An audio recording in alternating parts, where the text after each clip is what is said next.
I did one of these in January and it got more, yeah, like 68 views, which is more than most of mine got. So I was gonna do another one. I knew a little bit more about the players now. It's been 2 months, I guess.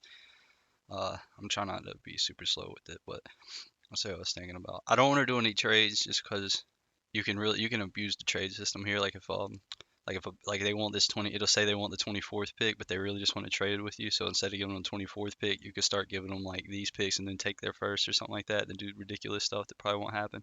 So I'm just going to try to take the players. And they've updated the rankings because Jordan Davis is up higher than he was. But see, if the Cowboys were here, I just really think they would take Jordan Davis. I want Zion Johnson. And Daxton Hill's a good player, and I would probably mess with trade stuff if it was there. But really, if he's left at this point, I just say take him. No, there's still a receiver left. We don't need another defensive. There's a few receivers. There's offensive linemen left. See, I do want to check. I want to check the if we're gonna take Jordan Davis, and it might Ed Ingram.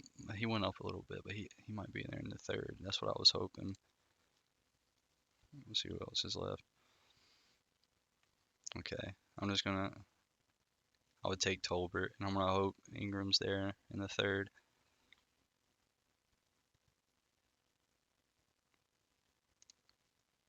I think he will be. Yeah, I'm gonna say Ingram. And there's a linebacker that I like, who I think will be there in the next pick. Okay, but I also like Neil Farrell, but I'm not gonna take Neil Farrell because um the fact that we got Jordan Davis. This one might be interesting too. I don't know. Like I hadn't watched Bailey Zapp. I took him in Madden one time. He was a 65 overall. So, but I thought I saw him higher up earlier in the thing, and I just think that maybe at this point in Dallas would take him back up. I don't know. Probably not. Probably won't do that if there's a good players left. That said, Neil Farrell wouldn't be terrible. We do have two defensive tackles already. If we do take Jordan Davis, I don't think they would take another one this high. But this is a linebacker I like out of App State. I think he ran a good 40 time too, and he looked like he was in good shape, and his numbers were good, like tackles and all that. And one I saw, I think it's like there's like 4 videos I think that he put up of highlights on his channel or somebody put up for him. I don't know, but there's those videos, and I saw like 2 other highlight videos, and someone did a scout breakdown of them. But I think he can cover and he can definitely tackle, and I think he's pretty fast. And in the 5th round, we could use him because we got I didn't draft any linebackers, and I don't think Keanu Neal's coming back, and LVE will probably be there, maybe.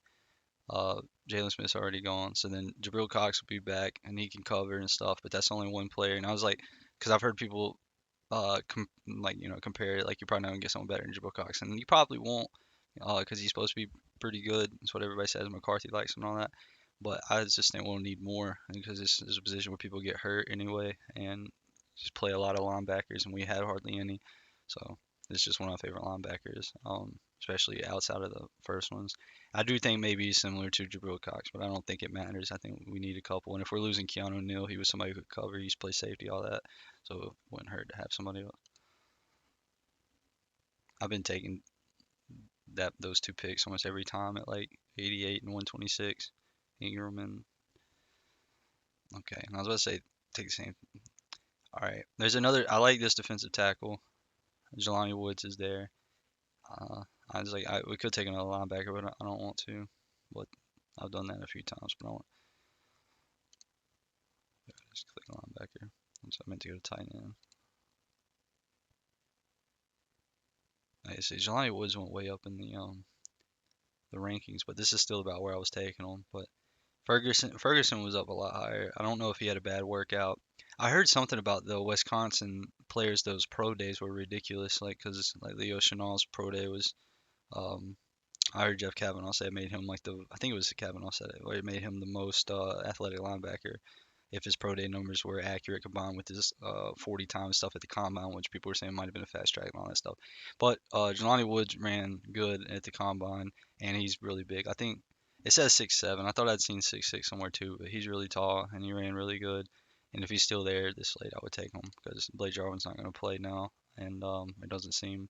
And we signed Schultz, but we'll probably have to bring someone else. I think they might keep McEwen, but I think they'll probably try to draft somebody. They'd probably feel good about that if they had McEwen, Schultz, and then they drafted someone like Jelani Woods or Ferguson, or I think Kroll or whatever his name was, or Dolchik from UCLA, someone like that, or Trey McBride if they took like early. I don't know if Trey McBride would be there in the third, and I don't know the second might be too high.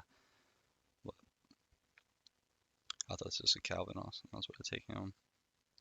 Okay, here might take. I'm gonna wait on the punter just 'cause I think he'll be there. I'm just gonna take a center. I think I saw Luke Wattenberg play. I might have just taken like someone I hadn't watched at all, but anyway, I think we could take a center. I think that's. I don't know if I took. I took Ed Ingram. Okay, so I took somebody who can play guard. I was hoping, but it was a little late. I don't think center. I think they're gonna play Biotish, but I don't think they're gonna re-sign Connor Williams. So I think they're gonna look for a guard. This is like the number one thing. But anyway, if Matt Araizo, however you say his name, if he's left in the seventh, I think we'll take him. I think Todd McShay said it might be going in the fourth or fifth, but we're not going to sign Anger because the contract's going to be too much, and he was one of our best players early, or consistent players. So let's see who we got Jordan Davis. I'd feel kind of sick if we didn't draft him if he was there, and we just said no. But I could see us not to though. I could see us taking a receiver or if one of the linebackers or a guard. We could take like just about any position now that receiver is a little open. Like the only ones that would surprise me is a quarterback or a running back or a tight end would be kind of early, something like that. I can see just about every other thing. But I just think Jordan Davis is there. I think we should probably take him. And then Jalen Tolbert was my favorite receiver left in the second. And the corners that I would hope would be there weren't. And Eddie Ingram, I think, is a good player. I already talked about DeMarco Jackson. Jelani Woods, we needed tight end. His rankings went up, but he was still there kind of late. And I don't really know much about Wattenberg. Wattenberg. And I think Araiza, if he's there in the seventh, we'll take him.